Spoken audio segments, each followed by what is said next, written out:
नमस्कार दोस्तों, स्वागत है आप सभी का सुपर आईएएस पर। So recently Shanghai cooperation organisation also known as SCO, उसका जो 22nd सम्मेलन है वो कंक्लूड किया गया।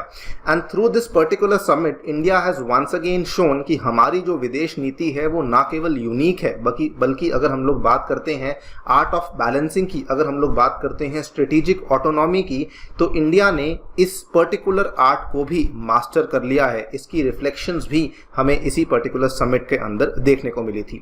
बात करेंगे इस पूरी कहानी के बारे में कि किस तरीके से इंडिया अपनी स्ट्रेटेजिक ऑटोनॉमी को मेंटेन करने के साथ साथ दुनिया की मेजर ग्रुपिंग्स के साथ अपने संबंधों को बनाए रखने में यहाँ पे सफल हो पाया है। आइए शुरू करते हैं दोस्तों मेरे साथ। मेरा नाम है अनिरुद्ध। यदि आप लोग इस लेक्चर की PDF को डाउनलोड करना चाहते हैं तो यहाँ पर दिए गए टेलीग्राम चैनल के माध्यम से कर सकते हैं।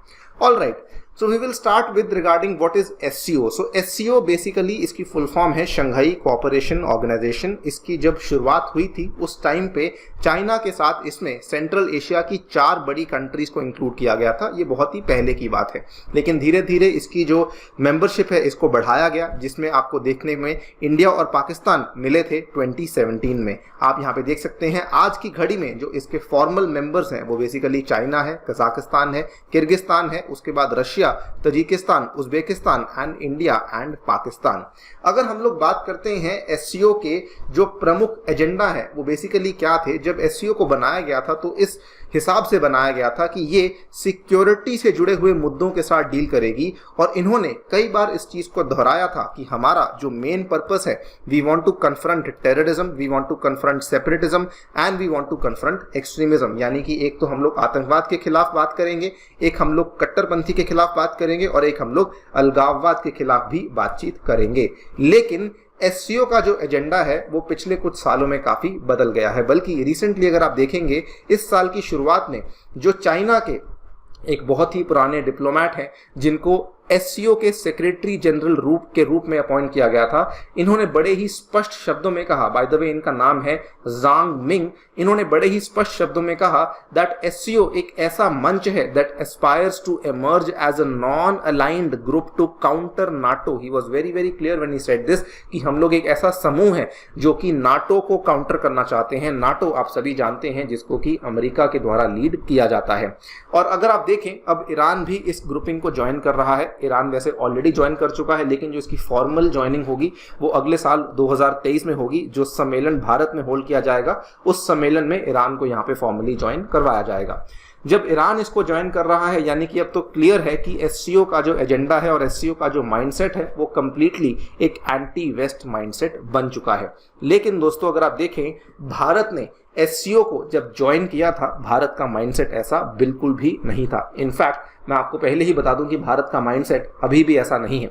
भारत के SCO को ज्वाइन करने के पीछे जो प्रमुख कारण थे वो basically they started with connectivity. India का जो मेन पर्पस था, India wanted to increase its share in regional trade की क्षेत्र में जो होने वाला व्यापार है उसमें हमारा जो कंट्रीब्यूशन है वो बढ़े।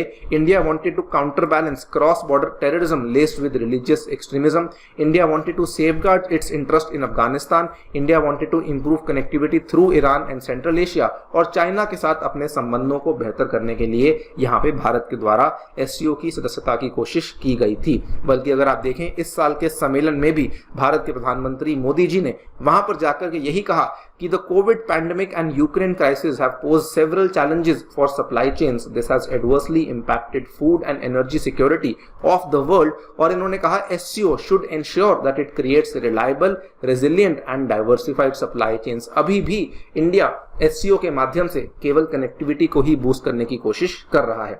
इसके अलावा इंडिया का एक और कारण था जिसके चलते हमने SCO के अंदर एंट्री ली थी। India basically wanted to improve relations and the trade with various Central Asian countries. इस साल की शुरुआत की बात है, आपको बता दें PM मोदी के द्वारा पहली इंडिया सेंट्रल एशिया समिट को भी होस्ट किया गया था। इंडिया ऐसा क्यों करना चाहता है? बिकॉज सेंट्रल एशिया में आपको बहुत सारे मिनरल रिसोर्सेज देखने को मिलते हैं। It is sitting over large deposits of rich mineral wealth and rare earth elements, जो कि आज की घड़ी में इतने इंपॉर्टेंट हो चुके हैं। अगर हम लोग बात करते हैं डिफेंस इंडस्ट्री की, एरोस्पेस इंडस्ट्री की, अगर हम लोग बात करते हैं इलेक्ट्रॉनिक्स इंडस्ट्री की, बात करते हैं मेडिकल इंडस्ट्री की, उन सभी एरियाज में इन सभी तरह के जो मिनरल रिसोर्सेज हैं इनका काफ़ी बड़ा इस्तेमाल किया जाता है। आंकड़े बताते हैं कि इन 5 कंट्रीज़ में लगभग 38.6% के आसपास का ग्लोबल मैंगनीज और रिजर्व है, 30% के आसपास का क्रोमियम है, 20% के आसपास का लेड है और भी कई सारे आपको मिनरल रिसोर्सेज यहाँ देखने को मिल जाते हैं।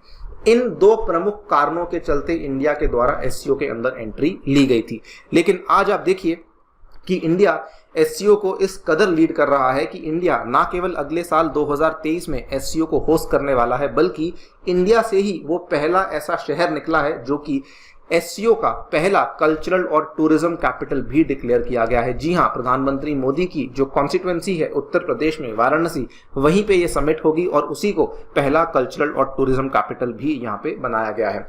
ना जो भी कमेंट्री हमने अभी तक देखी वो ये बताती है कि एससीओ एंटी नाटो है, एंटी वेस्ट है, वो सब चीजें हैं, लेकिन जो कमेंट्स यहाँ पे मोदी के द्वारा इस पर्टिकुलर समिट में दिए गए थे उसकी प्रेज यूएस के द्वारा और यूएस मीडिया के द्वारा खुलेआम करी गई है। आप यहाँ पे देखिए, US media praises Modi for telling Putin this is not the time for war in Ukraine. ऐसा ऑब्वियसली तभी होता है जब कोई और देश की मीडिया या फिर कोई और देश किसी और देश के लिए रिस्पेक्ट रखता है, और वो यहाँ से आपको क्लियरली नजर आ भी जाता है। बल्कि इंडिया इस पर्टिकुलर बैलेंसिंग एक्ट के बारे में कई बार बोल भी चुका है। इंडिया ने कई बार कहा है कि वो एससीओ को कोई भी ऐसा संगठन नहीं मानता जो कि किसी और देश या फिर किसी और देशों के समूह के खिलाफ काम करे। उनके अकॉर्डिंग एससीओ एक venture for constructive cooperation and peace and stability in the world है। ये किसके द्वारा कहा गया है? ये भारत के जो एम्बेसडर हैं टू उज्बेकिस्तान, उनके द्वारा ये वाला स्टेटमेंट यहाँ पे दिया गया है। बल्कि इंडिया का जो बैलेंसिंग एक्ट है वो इतना बेहतरीन, इतना शानदार हो चुका है कि आज की डेट में हमारा जो बैलेंसिंग एक्ट है उसने क्वाड और एससीओ के बीच में संतुलन बनाया हुआ है। क्वाड को भी हम काफी अच्छे तरीके से लीड कर रहे हैं। उसने सैंक्शनड कंट्रीज और डेमोक्रेसीज के बीच में संतुलन बनाया हुआ है। हमारे संबंध ना केवल रशिया के साथ आज की डेट में बहुत अच्छे हैं, बल्कि यूएसए के साथ भी आज की डेट में बहुत अच्छे हैं। Between the neo socialist block and the free market economies, उसके साथ भी हमारे संबंध सही चल रहे हैं। चाइना के साथ भी हमारा व्यापार होता है और हमारा व्यापार कई सारी वेस्टर्न इकोनॉमीज के साथ भी होता है। Between the liberal and the autocratic hegemonies, इन सभी के साथ हमारा यहाँ पर कुछ ना कुछ संबंध बना ही हुआ है। This is all thanks to India's unique and strong foreign policy, जिसके चलते हमने यहाँ पे बैलेंस करने की जो आर्ट है उसमें मास्टरी प्राप्त कर ली है। बल्कि आप देखिए, आज से कुछ महीने पहले की बात है, इनफैक्ट पिछले साल की बात है, जब क्वाड का सम्मेलन हो रहा था, उस टाइम पर भी इंडिया ने बड़े स्पष्ट शब्दों में कहा, हमारे जो विदेश मंत्री हैं डॉक्टर जयशंकर, इन्होंने साफ साफ कहा था कि हमारी यहाँ पे कोई एंटी नाटो मेंटालिटी नहीं है, हमारी यहाँ पे कोई एशियन नाटो वाली मेंटालिटी भी नहीं है। क्योंकि कई सारे ऑब्जर्वर्स उस टाइम पर क्या कह रहे थे कि जो क्वाड है वो एक तरीके से एशियन नाटो है। इन्होंने कहा, the idea that when we come together and there is some sort of a threat और messaging to others, I think people need to get over this. Because उस टाइम पे चाइना ने भी बहुत आवाज उठाई, लेकिन इंडिया ने कहा कि हमारी ऐसी कोई मेंटालिटी नहीं है। बल्कि अगर आप देखें, हम लोग क्वाड के साथ होने वाली जो एक्सरसाइज है उसमें भी हिस्सा लेते हैं, बल्कि इंडिया उसको बहुत अच्छे तरीके से लीड भी करता है। लेकिन हमारा एजेंडा कभी भी ये नहीं होता कि हम किसी कंट्री के खिलाफ जा रहे हैं। India has the right to maintain its own autonomy, India has the right to have its own foreign policy, और इंडिया केवल उन्हीं अधिकारों का इस्तेमाल करते हुए इन चीज़ों के ऊपर काम करता है। इंडिया कभी भी कोई नेगेटिव एजेंडा लेकर के या फिर कोई एंटी एजेंडा लेकर के किसी भी ग्रुपिंग का हिस्सा नहीं बनता है। और यही हमारी फॉरेन पॉलिसी की विशेषता है कि हम लोग एक स्ट्रेटेजिक ऑटोनॉमी को मेंटेन आज दिन तक कर पाए हैं। आप लोग क्या सोचते हैं इस पूरी की पूरी घटना के बारे में? डेफिनेटली बताइए हमें कमेंट सेक्शन में। फिलहाल के लिए वीडियो में इतना ही। जाने से पहले एक बार फिर से आपको बताना चाहूंगा कि टेक्स्ट बुक दोस्तों आपके लिए लेकर आया सुपर कोचिंग, जिसमें कि आप लोग अपने घर बैठ के इंडिया के बेस्ट यूपीएससी इंस्टीट्यूट्स की मदद से अपनी तैयारी को पुश कर सकते हैं। इसमें आपको लगेगी केवल सिंगल सब्सक्रिप्शन, जिसका दाम है ओनली 2400 रुपीज पर मंथ, जिसके माध्यम से आप लोग अपने घर बैठकर अपनी यूपीएससी तैयारी को पुश कर सकते हैं। इसमें आपको हमारे द्वारा स्टडी नोट्स मिलेंगे, डाउट रिजोल्व करने का प्लेटफॉर्म मिलेगा, मॉक टेस्ट अवेलेबल करवाए जाएंगे और हमारे द्वारा भी आपको लेक्चर्स अवेलेबल करवाए जाएंगे। Thank you so much for listening. Stay tuned and stay safe.